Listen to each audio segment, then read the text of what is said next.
George Lyttelton, 1st Baron Lyttelton PC, known as Sir George Lyttelton, BT between 1751 and 1756, was a British statesman and patron of the arts from the Lyttelton family. Background and education. Lord Lyttelton was the son of Sir Thomas Lyttelton, 4th Baronet, by his wife Christian, daughter of Sir Richard Temple, 3rd Baronet. He was educated at Eton and Christ Church, Oxford. Political career. He was Member of Parliament for Oakhampton from 1735 to 1756. In 1741 he was also elected for Old Sarum, but chose to continue to sit for Oakhampton. He was one of the politicians who opposed Robert Walpole as a member of the Whig opposition the 1730s. He served as secretary to Frederick, Prince of Wales, from 1737, and as a commissioner of the Treasury in 1744.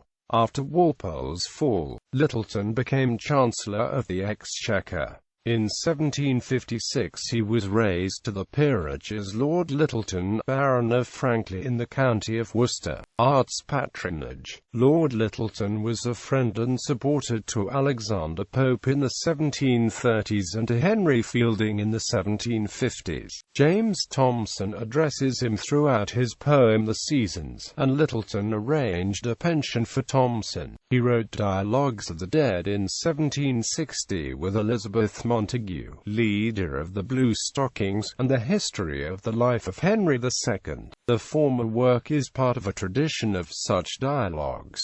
Henry Fielding dedicated Tom Jones to him. Lyttelton spent many years and a fortune developing Hagley Hall and its park, which contains many follies. The hall itself, which is in North Worcestershire, was designed by Sanderson Miller and is the last of the great Palladian houses to be built in England. Dialogue with Gilbert West. In the 1740s, Lyttelton and Gilbert West went to Oxford. There they agreed to research 2 key points of Christianity, with the aim of proving them false. Lyttelton set out to prove that Saul of Tarsus was never really converted to Christianity, and West intended to demonstrate that Jesus never really rose from the dead. Each planned to do painstaking job, taking a year to establish his case.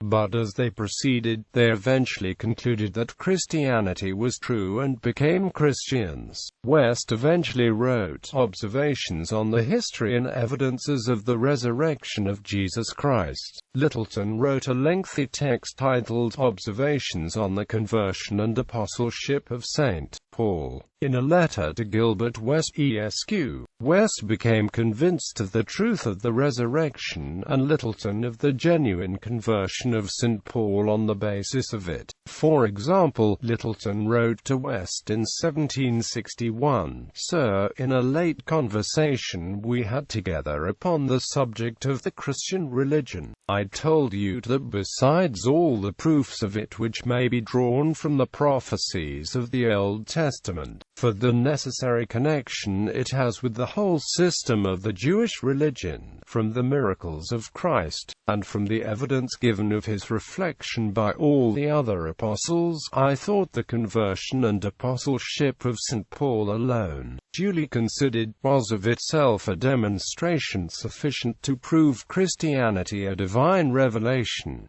Family. Lord Lyttelton married firstly Lucy, daughter of Hugh Fortescue, in 1742. After her death in 1747 he married secondly Elizabeth, daughter of Field Marshal Sir Robert Rich, 4th Baronet, in 1749.